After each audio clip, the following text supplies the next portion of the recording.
Hello friends, this side सुचिता वाजपेयी आप सबका स्वागत करती हूँ अपने चैनल पे जिसका नाम है fundamentals of pharmacy. After the completion of UV spectroscopy आज स्टार्ट करेंगे non aqueous titration. Non aqueous titration B pharm first sem के सिलेबस में है फार्मास्यूटिकल एनालिसिस सब्जेक्ट में, और इसके अंदर हमको क्या क्या पढ़ना है बी फार्म में।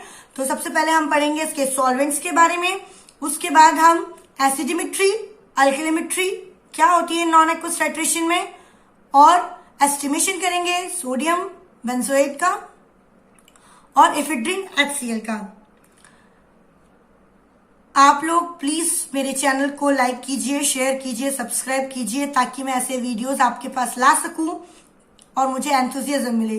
तो बिना टाइम गवाए हम लोग स्टार्ट करते हैं NAT, that is non aqueous titration.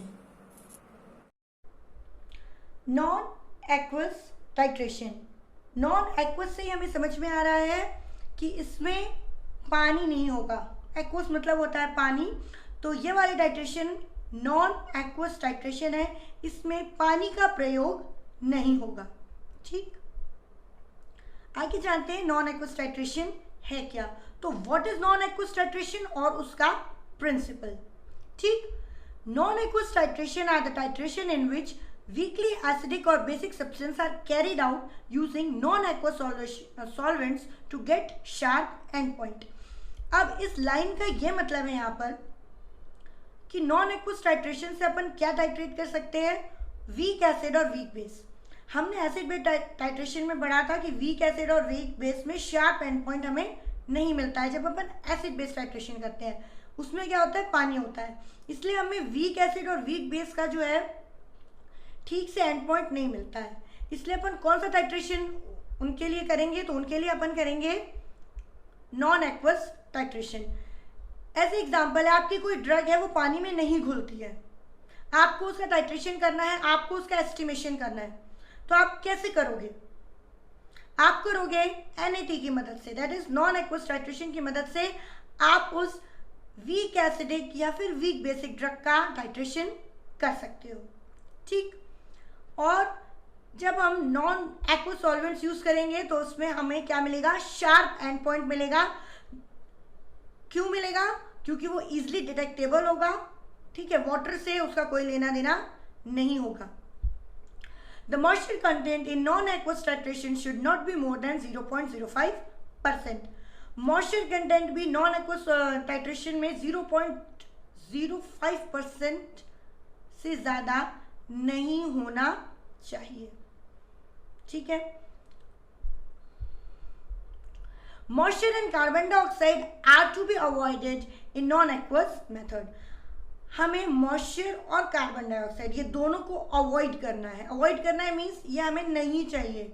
जब भी अपन कौन सा मेथड यूज कर रहे हैं, NAT यूज कर रहे हैं। ठीक, waters behaves both as weak acid and weak base. Water दोनों तरीके से बिहेव करता है, वीक एसिड की तरीके से भी बिहेव करता है और वीक बेस की तरीके भी बिहेव करता है। इसलिए जब हम वीक एसिड और वीक बेस का टाइट्रेशन करते हैं तो हमें शार्प एंड पॉइंट नहीं मिलता एक्वस एसिड बेस टाइट्रेशन जब अपन करते हैं नॉर्मल। बट नॉन एक्वस में हमें शार्प एंड मिलता है क्योंकि उसमें वाटर का कहीं भी इंडल्जेंस नहीं होता। In an aqueous environment it can complete effectively with a very weak acid and base with regards to proton donation and acceptance as shown below। बहुत easily water क्या करता है, अपने क्या करता है, बहुत easily water अपने H को जो है या H+ आयन जो है वो प्रोटॉन जो है उसको डोनेट कर देता है। ठीक, तो क्या होता है, इससे बहुत easily जो है टाइट्रेशन जो है वो कैरी आउट हो जाता है, बट हमें शार्प एंड पॉइंट नहीं मिलते। अरेनियस का कॉन्सेप्ट, एसिड बेस की थ्योरीज मैंने बताई है अपने एसिड बेस टाइट्रेशन में। मैं इसमें आई कार्ड में भी आपको देख रही हूँ, मैं दूंगी एसिड बेस टाइट्रेशन, उसको आप एक बार जाके पढ़िए, उसकी theories specially acid base titration की। Arrhenius theory non aqueous titration पे बिल्कुल नहीं जचेगी क्योंकि ये एक्वस है, क्योंकि वो थ्योरी एक्वस सॉल्यूशन के लिए बनाई गई है। ठीक, ब्रॉन्स्टन एंड लॉरी थ्योरीज पे जो है काम करती है, तो यहाँ पे उसने इसलिए बोला है प्रोटॉन के रिगार्ड में। आप एक बार जो है वो वाला एसिड बेस टाइट्रेशन की जो थ्योरी वाला वीडियो मैंने डाला है उसको देखेंगे तो आपको समझ में आ जाएगा कि नॉन एक्वस टाइट्रेशन में सिर्फ और सिर्फ ब्रॉन्स्टेड एंड लॉरी थ्योरी काम कर रही है, प्रोटॉन डोनेशन और प्रोटॉन एक्सेप्टेंस वाली थ्योरी काम कर रही है। कंपीट्स विद RnH2+, इसमें भी वही हुआ, H2 था, H प्रोटॉन डोनेट हो गया, ठीक। फिर वही कंपीट्स विद ROH, इसमें भी उसने O अलग कर दिया और प्रोटॉन डोनेट कर दिया। वाटर हर जगह क्या कर रहा है, अपना प्रोटॉन डोनेट कर रहा है, दे रहा है। This which makes the end point detection relatively more difficult। और जब ये हर रिएक्शन के साथ अपना प्रोटॉन डोनेट करते जा रहे हैं तो हमें शार्प एंड पॉइंट नहीं मिलता है वीक एसिड और वीक बेस में, क्योंकि अपन डिटेक्टिव वीक एसिड और वीक बेस कर रहे हैं और ये बार बार वाटर क्या करता है, अपना प्रोटॉन डोनेट कर देता है, हमें समझ में ही नहीं आता कि एग्जैक्टली कब क्या हुआ। वाटर बहुत ज़्यादा हिंड्रेंस का काम करता है। That's why very weak and acids and base can't be titrated in water. और इसी कारण से उसके प्रोटॉन डोनेशन नेचर के कारण हम जो है इसको डिटेक्ट नहीं कर पाते हैं। So a general rule is estimated that base with pKa less than 7 or acid with pKa less than 7 cannot be determined accurately in aqueous solution। तो ये निकाला गया, जनरल रूल बनाया गया कि जिसकी pKa वैल्यू 7 से नीचे होगी वो कभी भी एक्यूरेटली एक्वस टाइट्रेशन में उसके कभी भी रिजल्ट्स हमें नहीं मिलेंगे। The reaction that occur during non-aqueous titration can be explained by the means of concept of Brønsted-lorry theory. मैंने आपको पहले बताया ये जो नॉन एक्वस टाइट्रेशन है वो ब्रॉन्स्टेड-लॉरी थ्योरी पर चलता है। According to this theory an acid is a substance which will tend to donate a proton. Acid वो सब्सटेंस है जो कि प्रोटॉन डोनेट करेगा और बेस वो सब्सटेंस है जो कि प्रोटॉन एक्सेप्ट करेगा। यही ब्रॉन्स्टेड-लॉरी थ्योरी है। सिर्फ इतना ही याद रखना है, ब्रॉन्स्टेड-लॉरी थ्योरी में एसिड वो सब्सटेंस है जो अपना प्रोटॉन दान में दे देता है, डोनेट करता है, और बेस वो सब्सटेंस है जो उसे ले लेता है, एक्सेप्ट कर लेता है। When an acid HB dissociate, एक एसिड है HB जो कि टूटा, ठीक, इट yields a प्रोटॉन, वो एक प्रोटॉन yield करेगा मतलब बनाएगा और उसके साथ बनाएगा एक कॉन्जुगेटेड बेस उसी एसिड का। तो HB क्या बनाएगा, H++ B- acid proton base. Alternatively the base B will combine with proton, और जैसे ही बेस B जो बना है कॉन्जुगेट वो सीधे किसके साथ जाके रिएक्शन कर लेगा, हमारे H+ प्रोटॉन के साथ। क्या बनाने के लिए, कॉन्जुगेट एसिड बनाने के लिए। कॉन्जुगेट मतलब भाईचारे के साथ एसिड बनाने के लिए, दैट इज HB बनाने के लिए वो तुरंत उसके साथ क्या कर देगा, रिएक्शन कर देगा। Alternatively, the base B will combine with the proton to yield the conjugate acid HB. An additional advantage is that many substances which are insoluble in water are sufficiently soluble in organic solvent to permit their titration in these non-aqueous media। बहुत सारे, मैंने starting में अपने non-aqueous titration जब मैंने start किया था तभी मैंने आपको बताया था, वो सब्सटेंस जो कि पानी में नहीं घुलते, वीक एसिड्स होते हैं या वीक बेसिस होते हैं जो पानी में नहीं घुलते हैं, उनका सबसे अच्छा टाइट्रेशन करने का तरीका होता है NAT, that is non aqueous titration. क्यों?